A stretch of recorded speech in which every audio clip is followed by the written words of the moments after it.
Welcome to the Top Advisor Marketing Podcast, brought to you by ProudMouth. Being your own loud is not new to marketing, but the mindset, strategies, and resources to help get you there are evolving faster than this industry is keeping up. It's time to find a new perspective on what works, why, and how to move your business forward. Listen in as Matt Halloran interviews guest experts to help you be your own loud. Hello and welcome to another Top Advisor Marketing Podcast. I am not alone today, which many of you probably think I'm alone more often than I am. But we've got Lisa Ferguson on, and Lisa is our COO of ProudMouth. And I wanted her to come on the show today because we're interviewing another COO. This has never happened on the show. I'm really excited about where this is going to go because we hired a fractional CFO, Chief Financial Officer, to help us out at ProudMouth. But the person who we're interviewing today, her name is Sarah Koenig, and she is a remote fractional Chief Operating Officer for Optimize Advisory. In fact, she's the founder of the organization. This is really interesting because this isn't one of those places or these jobs that you could think that you could actually outsource. But guess what? I had a call with Sarah beforehand. This is exactly what she does. So we're going to dive into this all together. We're all going to learn with fresh eyes to find out how you too can hire somebody like Sarah to help take over some of these operational things to make it so that things run more smoothly in your office. Sarah, welcome to the show. Thank you. I'm excited to be here. I'm so excited to pick your brain. So here's the first brain picking. How did this happen? How did you wake up one day and you're like, oh my God, I'm going to be a fractional COO? Well, it didn't come to me quite that quickly or in quite that concise of a burst. I wish it had, but it has definitely evolved over time. I would say that it started really with my subject matter expertise. And initially in my career, I was a tax attorney. I focused on estate and business planning for high net worth clients. And that expertise took me to Northwestern Mutual, where I got to spend every day of my career serving the field as they served their clients. And my work there quickly shifted away from tax, and I began to focus on advisor-specific challenges. So I guess you could say at that point, I became a recovered attorney, and I have not looked back since that time. I helped launch the organization's practice management efforts, and I conducted some amazing productivity experiments, and I improved advisor retention, and I partnered with other organizations in the industry to understand and address issues that are inherent in a rapidly evolving industry. And at the core of this work, Matt, I saw the same critical success factors that apply not only to advisors, but to all business owners in professional services. And it really came down to the same pieces. It was about building systems for growth, plus the disciplined execution of those systems. That was the whole formula. That is what brings visions to life. That was present in all of the work. And there was a lot of different types of work that I got to do. But what I've realized is that most visionaries, they don't want to build systems and they don't want to ensure execution. They likely don't have time. For many advisors, a full-time hire with this type of skill set, it doesn't necessarily make financial sense. Bringing that forward to the marketplace for small to mid-sized organizations, there was a need that no one had articulated. Everything that you just said, Lisa's got a smile from ear to ear on this because what you just said is exactly what she does for us. So Lisa, do you have anything that you want to add to what Sarah was saying? Or as you're sitting there smiling from ear to ear, do you agree with anything that she was saying there? Absolutely. Smaller to medium-sized businesses, you can't always hire that full-time person to do it. So if you have someone within the organization who's taking on that role, it's a really hard balance. Balancing the day-to-day operations plus those other responsibilities. How do you manage that? And with a small business owner, how do they bring you in to take on some of those challenges and let go of the challenges themselves? That's multiple questions all wrapped up in one. Where to start? Well, let's start with the letting go piece, because a lot of the block in outsourcing is when you identify the need and you know that something, whether you're talking about supplies, information, insights, tasks, there is a block on how do I get this done? People resort to, well, it's either me or I'm going to have to hire it with a full-time staff member. And there's really a lot of other options out there. Thinking about chopping down a tree and getting some lumber and making it. It's just, you skip all those steps, you just go buy it. With this, you have to sit back and get really clear on what is the need and what it's going to take to serve the need. That doesn't always come quickly. Sometimes you really have to think that through. And then you have to think about, as the advisor, what's your relationship to that work? If it's something you love to do, that's harder to let it go. If it's something that you don't trust anyone else to do, it's just all in their relationship with the work. And if it's about trust, then you have to bring in someone that you do trust. Trust is really important. We can all look around and say, yeah, we've had employees that we didn't necessarily trust. Whether you trust someone or not doesn't hinge on whether they are your employee or not. How the heck do you do that then, Sarah? I'm going to talk about Lisa's journey very quickly because of the trust thing has been laid unbelievable foundation, right? So Lisa came in as basically our only other employee when we started, and she had to learn how to freaking do everything. The difference with Lisa is she's one of those wonderfully resourceful people. And so she built trust with Kirk and I very, very, very quickly. But you don't have that. So I'm bringing you in, Sarah, as really part of the executive team of these small to mid-sized businesses. How do you instill trust in them so that they do offload these closely held, closely controlled things in their business? The starting point is that all of my clients generally come from referrals. That helps with trust tremendously. It certainly doesn't go all the way, but that is a great starting point. Beyond that, it really comes down to a lot of conversations to really understand the needs, understand if I can fill those, and understand if they believe that what I bring to the table is what the organization needs. That mutual fit is really important. And in the process of those conversations, my approach is to give everything I've got. I share recommendations. And if that is actually enough for that group to continue on, regardless of what size that's, if it's an individual or if it's a whole team, if that's enough for them to go and achieve success, then that's fantastic. But then they know how I work, and then they have that experience. If it's not enough, then they've had a chance to really understand how I work, and there are no surprises about what my recommendations or my guidance might be, or the way that I go about sharing that guidance. I'm very direct, I'm tactful, but at the same time, I'm not going to necessarily say what someone wants to hear. I'm going to tell them what they need to hear. Oh boy, did we have to get used to that with Lisa too.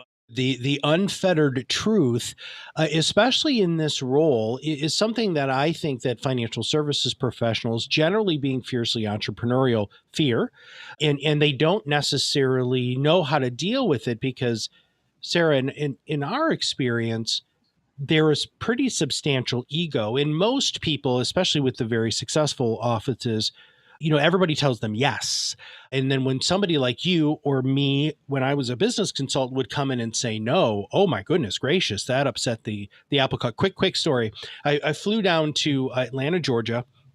I was trying to get a deal with Edward Jones, which as a consultant would have been like printing money, right? It was absolutely fantastic. So they had me fly into this lady's office. She was number 3 at Edward Jones. She was Cruella de Vil, and I'm not kidding. Even the hair and the makeup was Cruella de Vil. So I walked in, and the first thing I thought was, oh, I'm toast. I'm like, there's no way this is going to go well. I mean, she had all sorts of issues.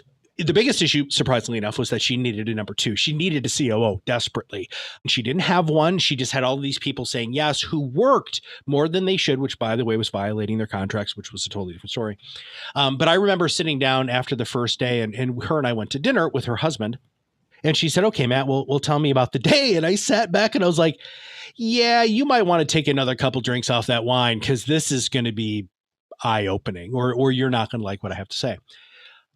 I helped build I didn't build the systems, but I identified some systems that needed to be built, which brings me around to this follow-up question, which is, You talked about building systems and then disciplined execution of those systems. The number one person who doesn't follow systems in any organization is a guy like me, right? Lisa had to this morning make me a separate folder in our Google Drive because I didn't know where to put the other documents. So let's talk about the disciplined execution. How do you help with the implementation? I think just by everything you've said there, Sarah, I would hire you immediately because I know that you could build the systems and infrastructure, right? So I'm going to say, okay, she's already done this a couple hundred times. Let's go ahead and just check that off as, okay, I trust Sarah for that. But it's the disciplined execution that I would like to talk to you about, because overall, the power of outsourcing is that people will be able to outsource things so that they can free up their time for marketing and client communication.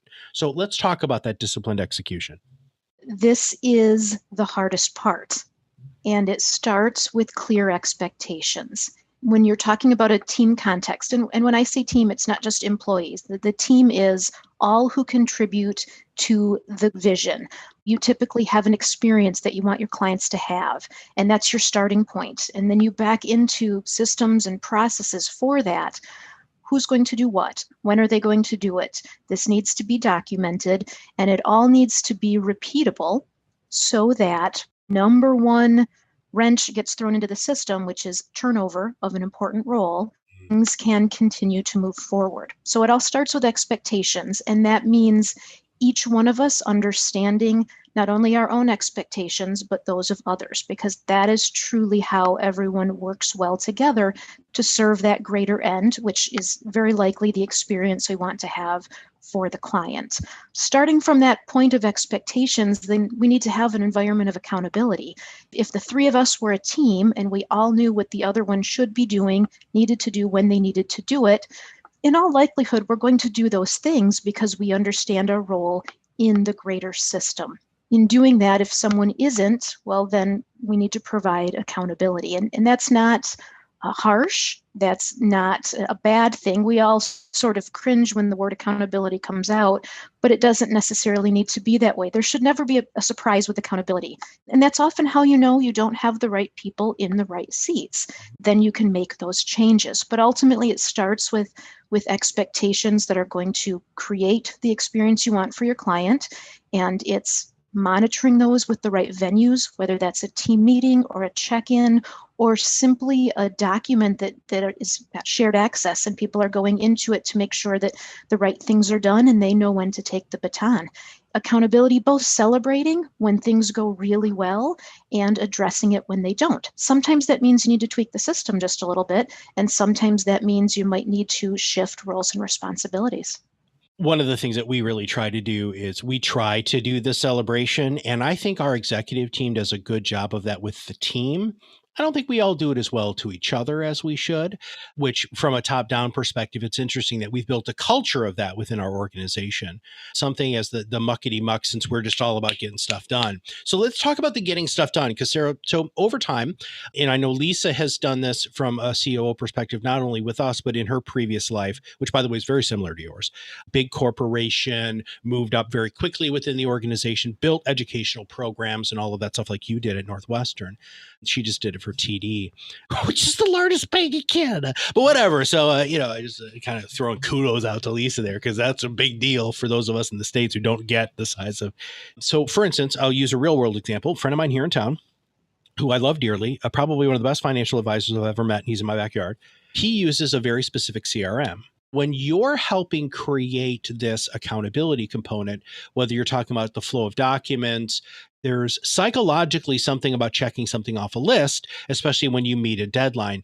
Do you work within different CRMs, and how, if you don't, how do you do it without doing that?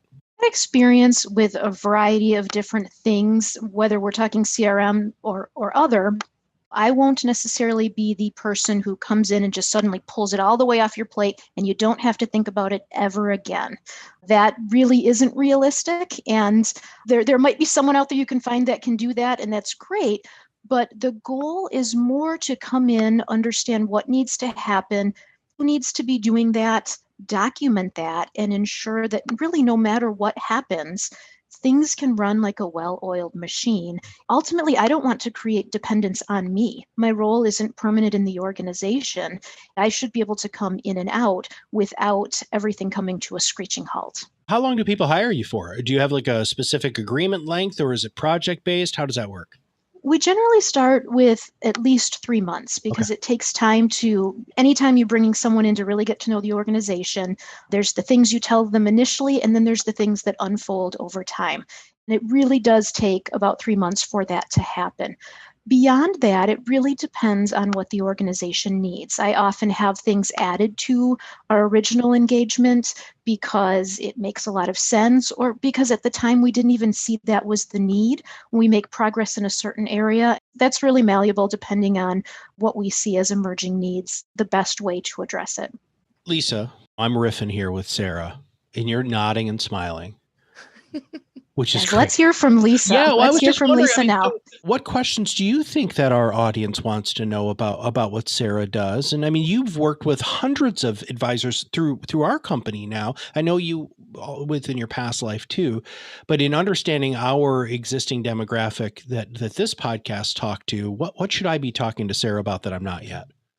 Well, I was just wondering from the client or the advisor kind of perspective, what do you come in and actually do? Like, how do you kind of walk them through?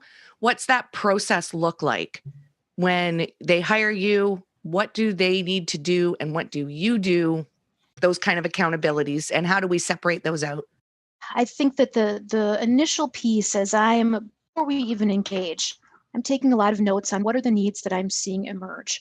And that leads to a conversation where an advisor can say to me, oh, you know what? I have so-and-so that helps with this, and I have this coach that helps with that. And there's all sorts of providers out there that may already be engaged in the business. And that lets me know that need is being taken care of.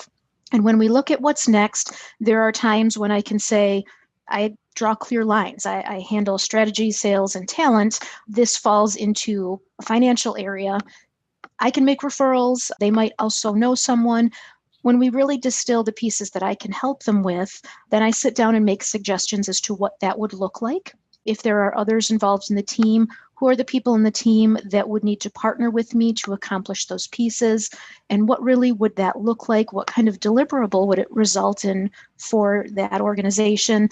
This is all just in the process of understanding what the engagement could look like. And what kind of time commitment would someone need to put in to start working with you? So they've done their due diligence. Sarah's a great person, great fit. What do they need to kind of look at in their day-to-day schedule to start working with you so that they can plan things out? All of that will hinge on what it is we've laid forward as the plan. And there are some pieces I can share that are pretty common, looking at what the structures are in the organization for accountability. Perhaps there's a weekly meeting where the team members are all engaged in that. Perhaps that needs to be more clearly structured, to have defined roles, what their participation will be, what they should do in order to prepare for that meeting. That's a really simple example, but it's actually very powerful in terms of the impact that can have to how a team is running. Mm-hmm. That one is really observe 1 or 2 meetings, have a few conversations with the people that are involved, put forward some recommendations on how that could look, a couple of quick conversations with people to help them prepare, and then next time that meeting rolls around, it will be different. Then some debriefing with individuals that have participated in the meeting so that they can learn from what they've done really well, learn what they might do differently the next week, and then that starts to evolve. So that's a very specific example of what that looks like. And, there aren't exact timeframes attached, but it gives you a sense of how, with that continuous improvement look, things can improve over the span of time. Yeah, thank you. Who's your ideal client? So let's get down to brass tacks here. We have anywhere from 7,000 to 15,000 people who listen to our podcast. I would love, since you've given us so much great information and provided our audience so much value, let's take that to the next step, which is if somebody's listening, they're like, oh my God, I really need Sarah, and I would be good to work with Sarah. What does that client look like? That client typically is very much a visionary, but will acknowledge that they are pulled in way too many directions and they need a little bit of lift. So they're comfortable understanding that to get lift, things will have to be different. I really enjoy working with lifelong learners, people who constantly want to develop and are just open to trying new and different things. That's really speaks to almost the personality type and the outlook of the individual that I most enjoy working with. At the same time, I also enjoy having a few team members that are there to work with, in particular in situations where those team members are just fantastic people. They are also growth oriented and have a lot of potential, but that advisor might recognize the potential and yet at the same time say, I just don't have time to give them what they need to grow and develop.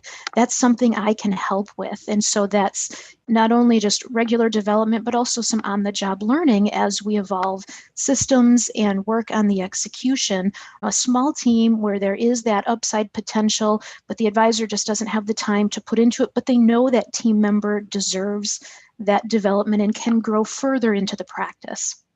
That's one of the reasons why we've created something that by the time this podcast comes out, that we've officially launched, was our Influence Accelerator Academy. So we've got courses built in there, Sarah, that are focused specifically on helping people create their own content marketing, whereas your system is to create all of the infrastructure that's needed in order to take the next step and spend the time on what we do. All right. I don't always ask this question, but I think it's important to this one because I really kind of feel out of my league with you, Sarah, because the way that your brain works and the way that Lisa's brain works just absolutely fascinates me. What should I have asked you that I didn't? How about this? Okay. When is it time to outsource? Oh, beautiful. Yes. Go, go, go. Okay. So it's time to outsource when you can do it, but you hate it, right? Like, why be miserable? Just do it. Or when you can do it, but it takes you too long. It's not good to be the inefficiency in your own practice. And that one's hard because, maybe you like doing it and maybe it takes you a little bit longer. I've learned some of these lessons myself. I shouldn't be building my website, right? That's just, it got done. It's great. It took me far longer. And I need to be doing, much like all of you, and need to be doing the things we are best at that are our best and highest uses. And when we break down the things that need to be done within our practice, sometimes you need to bring in a different caliber of talent, different experience, different expertise. Go get that, bring it in. Ultimately, you should always try to find the lowest cost but appropriately skilled resource to do that work. Practices really evolve over time. And any of the experienced advisors out there can sit back and say, well, I remember when this, and go through the phases of how it evolved and grew. You'll need different things at different times. And the idea that one full-time employee can continuously evolve and meet all of those needs is very unlikely and kind of sets you up for disappointment and loss when they do depart the practice. Looking at plugging those needs in, knowing the needs will change, it's a great way to be very efficient with the resources. It's just not the most common mindset. Well, personally, I would have loved it if we could have just had Lisa still just do absolutely everything, but we can't, or she would have a heart attack or hunt us down and kill us, which is why we have 20 people now that Lisa has been replaced by 20 people, which is wonderful. Lisa, is there anything that I should have asked that you'd like to ask Sarah before we wrap up today's podcast? I also have a question for Lisa. Oh, turn the tide on Lisa. Go, go, go, Sarah. Well, Lisa, you've been successful coming into an organization and making a space for a role that was really important. And Matt's talked about how much impact that's had. How did you accomplish putting the systems in place? And what was it that allowed Matt to then make room for this and start to let go? We were a very small team and we started to grow slowly. Over time, as I was doing work or learning a new process, I actually started to document what I was doing. I worked in a policy and procedure type role prior to coming here. And one of the things that I noticed right off the top was I had to learn myself how to do everything. There wasn't anything documented. And I was worried about the next person coming in. That person who's going to come in and take my spot, how are they going to do the job? And that's always been something I've worked at, is how do I replace myself, or how do I work myself out of a job and kind of let people come in behind me, learn what I've done, and maybe evolve it, make it even better. But here's what I did to get us where we are. And then as we took on new people, we identified those skill sets. Who do we need? What do we need? What butt in the right seat do we need? Over time, it grew. I still know how to do the first thing that happens, after a podcast, or how do we process, or how do we do each of these steps? I still know how to do that. I want to forget. I've moved on and I let other people do it. But if they're not able to, or if they have to suddenly leave the office and something needs to happen, I can jump in and help. But I really want them to do it. And I want them to learn, and I want them to grow and take what I've done in order to make it even better for the client, make that experience more exciting, make it better, quicker, whatever it might be. To talk about that whole trust, how did I take things off of Matt and Kirk's plate? I did that slowly as well. They were both business owners who love to do everything themselves. And I just kind of figured out what are, and not to be mean, but what are they good at and what aren't they good at? And I took away the things that they weren't so great at, and I just put those on my plate. As I grow, I find other people within the organization who might be really good at that and teach them and show them what to do so that they can take that over. I always try and figure out ways to work myself out of a job, knowing that there's another job out there to do. Hey, you're not going anywhere, damn it. I'm telling you that right now. I'm going to hunt you down and find you in Tahiti if you ever end up there. Because, and Sarah, I think I'm a lifer. Well, yes. And I think that, and I appreciate that greatly. I think that you and Lisa, the positions that you have done, and you, Sarah, from a fractional perspective, and Lisa from working more hours than she should perspective, you're the glue, right? I mean, and that's really, Lisa takes the pieces parts and you take the pieces parts and glue them together into the vision that the visionary has in order to make it so that that vision is able to be executed as seamlessly as possible. Did you have a question, Lisa, before Sarah asked you, or? No, I think we kind of covered everything. There was a question that was kind of floating out there, but I think you answered those as we were kind of going along. So wonderful. Yeah. So the power of outsourcing was the philosophy of today's meeting and today's podcast with our COO, Lisa Ferguson, and the founder of Optimize Advisory, Sarah Koenig, who, by the way, you all need to seriously consider this. I mean, she talked about the ideal client. She talked about, who she really works well with. But I don't know, out of probably coaching 1,000 advisors before I switched gears and personally became a recovering coach and consultant, who doesn't need this? Oh my God, having a fresh set of eyes on your operations people is vital. And in this year and last year, and well, really just probably for the last couple of good years, that we've all been very reflective in our businesses. And don't think that there is an area of business that can't be reassessed for doing it higher, faster, stronger, better, right? And I think that Sarah is an amazing resource for all of you to reach out to. So Sarah, what is the best way for them to contact you? So if they would like to have that first conversation to see if you're a good fit, what's the best way for them to reach out?